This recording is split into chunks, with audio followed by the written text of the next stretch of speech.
ओम श्री गणेशाय नमः। श्री शिव महापुराणे सप्तम्यां वायवी संहितायां उत्तरभागे अथ चतुस्त्रिंशोऽध्यायः।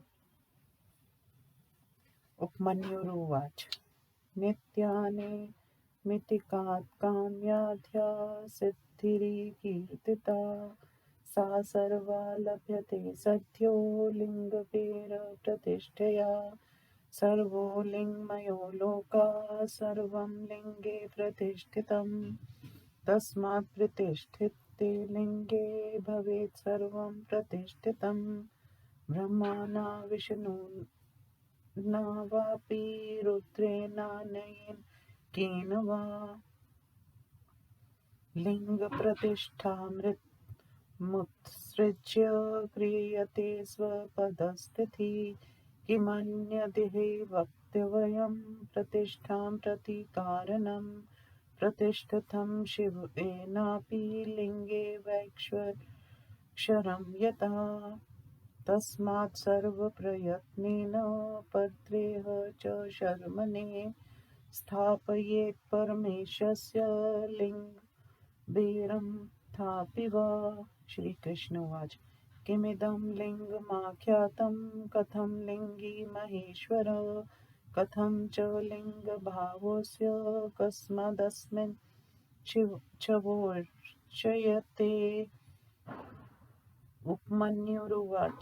अव्यक्तं लिङ्गमाख्यातं त्रिगुणप्रभावयम् अनादनन्तं विश्वस्य यदुपादानकारणम्। तदेव मूलप्रकृतिमार्या च गगनात्तमिका। तत् एव समुत्पन्नं जगदेत चराचरम् अशुद्धं चैव शुद्धं यच्चोद्वाशुद्धं च तत्र तथा शिवो महेशक्ष रुद्रो विष्णुपितामहः। भूतानि चेन्द्रियैर्जाता लियन्त्रेऽत्र शिवाज्ञया। अत एव शिवो लिङ्गो लिङ्गमाज्ञापयेद्यथा।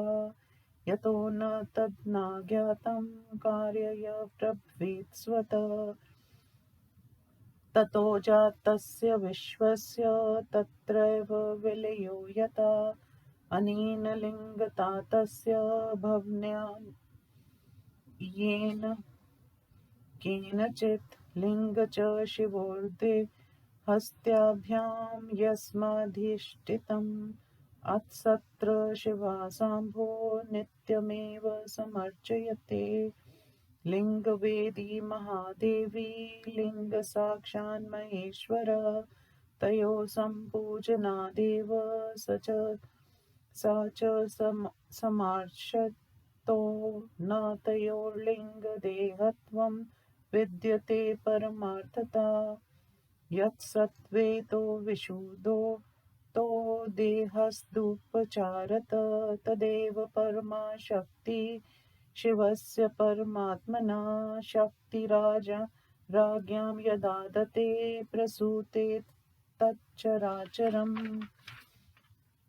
न तस्य महिमा शक्यो वक्तुं वर्षशतैरपि। येनादो मोहितो स्यातां ब्रह्मनारायणावपि।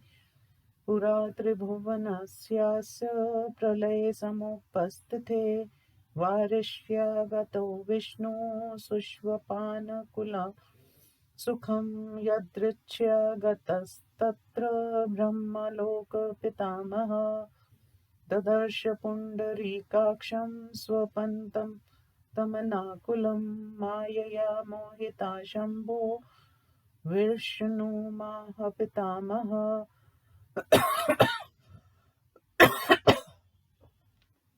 कस्त्वं वदेत्यमर्षेन् प्रहर्त्योत्थाप्य माधवं। स तु हस्तप्रहारेण त्रिवेणाभ्यत्क्षणात् प्रबुदोत्थाय शयनार्दर्श परमेष्ठिनं तमाचानतं संक्रुध स्वयं कुतस्त्वमागतो वत्स कस्मात् त्वं व्याकुलो वद इति विष्णुवचा श्रुत्वा प्रभुत्वगुणसूचकं रजसा बद्वैरस्तं ब्रह्मा पुनर्भाषत वत्सेति मा कुतो ब्रूषे गुरुशिष्यमिवात्मना मा न जानासि किं नाथं प्रपञ्चो यस्य मे कृती त्रिधात्मानं विभज येदं सृष्टाथ परिपालयते सहन्रामेण मे कक्ष्येत् स्रष्टा जगति विद्यते इत्युक्ते सति सोऽप्या ब्राह्मणं विष्णुरव्ययः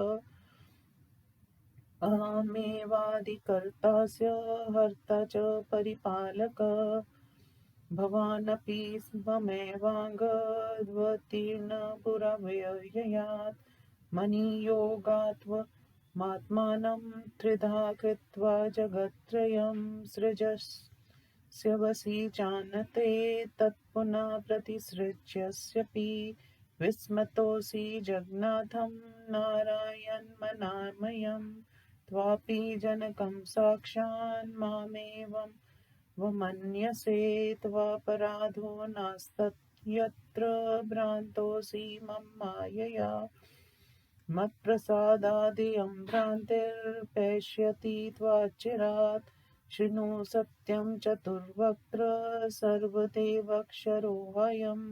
कर्ता भर्ता च हर्ता च न मयास्ति समो विभो एवमेव विवादो भूतब्रह्मा विष्णवो परस्परम् अभवच्च महायुधं भैरवं रोमहर्षणं मुष्टिभिर्घनं तोष त्रिवं रजसा बद्वैरयो तयोर्धपार्पहाराय प्रबोधाय च देवयो मध्यस्माविर्भवल्लिङ्गमैश्वरं दुतं ज्वालमालासहस्रार्चं प्रमेयन् नोपमं क्षयवृद्धिविनुर्मुक्तमादिन्द्यान्तवर्जितं तस्य ज्वालासहस्रेण ब्रह्मविष्णु विमोहितो विसृज्य युधं कीत्वेतदित्यचिन्तयतां तदा न तस्य यथामयं प्रबुद्धं भवत्यदा तदा समुद्यतो स्यातां तस्यादन्तपरीक्षितुं तत्र हंसाकृती ब्रह्मा विश्वतापक्षसंयुता मनोनिर्जवो भूत्वा गत्सदूर्वप्रयन्नत नारायणोऽपि विश्वात्मा नीलाञ्जनयोपमं वाराहमितं रूपमास्थाय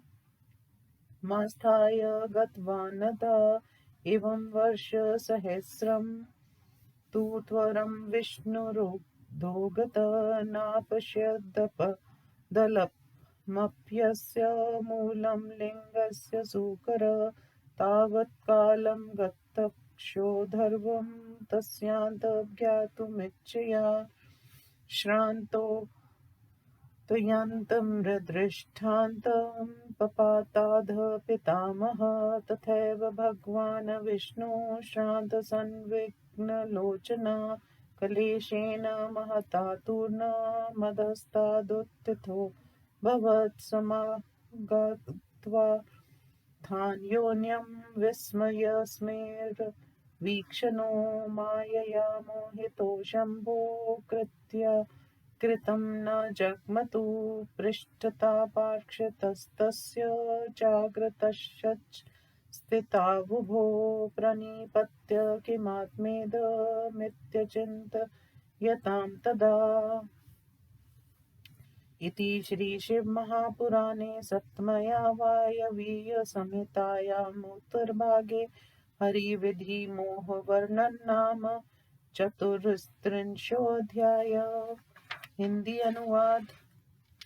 उपमन्यु ने कहा, नित्य नैमित्तिक तथा काम्य व्रत की जो सिद्धि यहाँ कही गई है, वे सब शीघ्र ही लिंग बेर की प्रतिष्ठा से मिलती है। ये संपूर्ण लोक लिंगमय है, सब इस लिंग में ही प्रतिष्ठित हैं। अंत लिंग के प्रतिष्ठित हो जाने पर सबकी प्रतिष्ठा हो जाती है। ब्रह्मा, विष्णु, रुद्र आदि कोई देवता हो, लिंग प्रतिष्ठा को छोड़कर किसी की भी अपने पद में स्थिति नहीं हुई। इस प्रतिष्ठा के संबंध में और अधिक क्या कहा जाए, क्योंकि स्वयं शिवजी ने भी विश्वेश्वर लिंग की प्रतिष्ठा की है। इसलिए सभी प्रयत्नों से इस लोक तथा परलोक में कल्याण चाहने के लिए परमेश्वर की लिंग मूर्ति की स्थापना करें। श्री कृष्ण ने कहा, ये लिंग क्या है? महेश्वर को लिंगी कैसे कहते हैं? लिंग रूप कैसे है? किस कारण इसमें शिव की पूजा होती है? उपमन्यु ने कहा, अव्यक्त को लिंग कहते हैं। ये त्रिगुण प्रभव तथा अवयव है, अनादि अंत है और संसार का उपादान कारण है। वही माया की आकाशात्मिका मूल प्रकृति है। ये चर अचर संसार इसी से उत्पन्न हुआ है। ये अशुद्ध, शुद्ध, शुद्धाशुद्ध भेद से 3 प्रकार का है। उसी से शिव, महेश, रुद्र, विष्णु, ब्रह्मा, पंच महाभूत इंद्रियों उत्पन्न होकर शिव की आज्ञा से लीन हो जाते हैं। एतएव शिव लिंगी और वे लिंग को आज्ञा देते हैं, क्योंकि उनकी आज्ञा के बिना कोई कुछ कार्य नहीं कर सकता। तब पैदा हुए संसार का विलय उसी में हो जाता है। इसी से उनकी लिंगता सिद्ध होती है और किसी प्रकार से नहीं। शिव शिवा का शरीर लिंग है, उन्हीं से यह अधिष्ठित है। इसलिए लिंग में अम्बा सहित शिव का प्रतिदिन पूजन करना चाहिए। लिंग वेदी महादेवी है और लिंग साक्षात महेश्वर है। इन दोनों के पूजन से शिव शिवा का पूजन हो जाता है। वास्तव में उनके लिंग का देह नहीं है, क्योंकि ये दोनों विशुद्ध हैं। देह तो उनका उपचार मात्र है। वे ही परमात्मा शिव की परम शक्ति है। जब शक्ति आज्ञा देती है तब चर अचर संसार की सृष्टि होती है। उनकी महिमा का वर्णन सैकड़ों वर्षों में नहीं किया जा सकता। जिससे पहले ब्रह्मा और नारायण दोनों मोहित हो गए थे, पहले जब तीनों लोकों में प्रलय हो चुकी थी। जब भगवान समुद्र के भीतर शेष शैया में निश्चिंत सुख से सोए थे, तब सहसा लोक पितामह ब्रह्मा जी वहां पहुंचे। वहां उन्होंने सुख से सोए पुंडरीकाक्ष विष्णु को देखा। तब शिव माया से मोहित ब्रह्मा जी ने विष्णु जी से कहा, तुम कौन हो, बोलो। ऐसा क्रोध से कहा और माधव को मारकर उठाया। वे भी तीव्र हाथ के प्रहार से आहत हो क्षण भर में जग गए। शयन से उठकर उन्होंने ब्रह्मा को देखा और भीतर से कुपित होकर भी हरि ने शांत भाव से कहा, हे पुत्र, तुम कहाँ से आए और व्याकुल क्यों हो? कहो। विष्णु के महानता गुण सूचक इन वचनों को सुनकर रजोगुण के कारण विरोध पूर्वक ब्रह्मा ने फिर कहा, जैसे गुरु अपने शिष्य से कहता है, वैसे ही तुम मुझसे वत्स क्यों कहते हो? तुम ये नहीं जानते हो, ये सब सृष्टि मैंने की है। मैं इसका नाथ हूँ। मैंने अपने को 3 भागों में बांटा है।